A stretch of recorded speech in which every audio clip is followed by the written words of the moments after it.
Dans une ville paisible, un éminent professeur de littérature, célèbre pour ses approches innovantes, fit une visite impromptue à un collège voisin.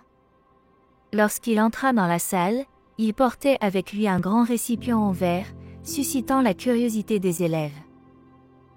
L'atmosphère était électrique. Il déposa soigneusement le récipient au centre de la pièce. Dessous son bureau, il sortit un ensemble de grosses roches, chacune aussi grande qu'une balle de baseball. Avec précaution, il plaça ces roches dans le récipient jusqu'à ce qu'il ne puisse plus en ajouter.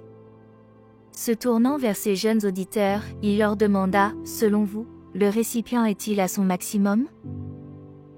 Avec les roches prenant tout l'espace visible, les élèves répondirent en chœur, « Absolument. » Cependant, le professeur avait une surprise. Il sortit un sac de cailloux et commença à les introduire dans le récipient.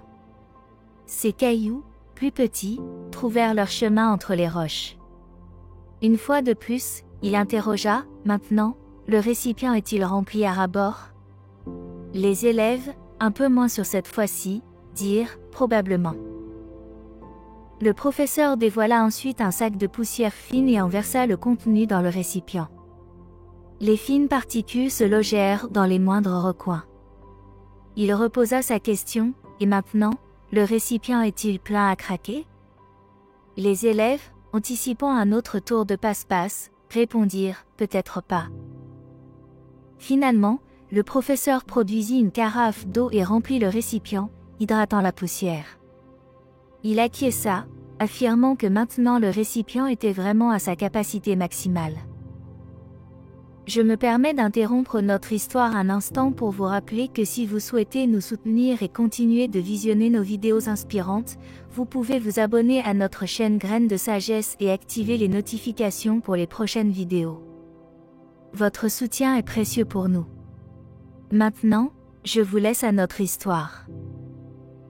Il expliqua, « Imaginez que ce récipient soit le reflet de nos vies. Les roches symbolisent ce qui compte le plus, vos proches, votre bien-être, vos valeurs fondamentales. Si tout était effacé sauf ces éléments, nos vies seraient encore riches. Les cailloux sont les activités et les biens qui ajoutent de la valeur, vos hobbies, votre profession, vos voyages.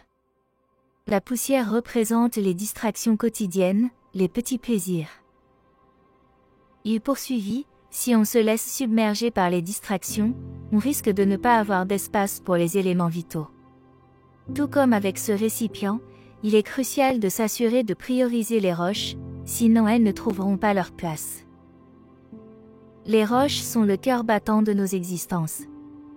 Elles incarnent les moments précieux avec ceux que nous chérissons, l'attention que nous portons à notre bien-être et la poursuite de nos aspirations profondes.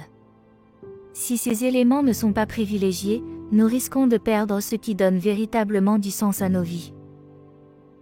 Il conclut avec sagesse, « Placez toujours vos roches en premier. Elles sont votre encre. La poussière et les cailloux, bien que nécessaires, doivent trouver leur place autour des roches. Ne perdez pas de vue ce qui est vraiment essentiel. » Un élève curieux demanda alors, « Et l'eau, que symbolise-t-elle » Le professeur, impressionné par sa réflexion, répondit, « L'eau ? Eh bien, elle représente l'inattendu, l'improvisé. C'est le café pris avec un ami, le rire spontané, les moments de joie partagés. Même quand la vie semble tellement remplie, il y a toujours de la place pour ces choses. Il y a toujours de la place pour vous connecter, vous détendre, et simplement être. Les graviers et le sable trouveront leur place autour des choses importantes. Ils sont les tâches et responsabilités nécessaires, mais ne devraient pas consommer tout votre temps ou votre énergie. Faites toujours passer vos pierres en premier. En fin de compte, bien que la vie nous réserve de nombreuses tâches et responsabilités, il est essentiel de se rappeler d'abord de nos roches. Ce sont elles qui nous définissent et qui nous nourrissent. Veillez toujours à leur accorder la place qu'elles méritent dans le récipient de votre existence. En quittant la salle, le professeur laissa une empreinte indélébile, rappelant à chacun l'importance de bien hiérarchiser ses priorités. Merci d'avoir regardé notre vidéo. Pour plus de vidéos inspirantes, Abonnez-vous à notre chaîne Graines de Sagesse et activez les notifications pour ne pas manquer nos prochaines vidéos. À très vite.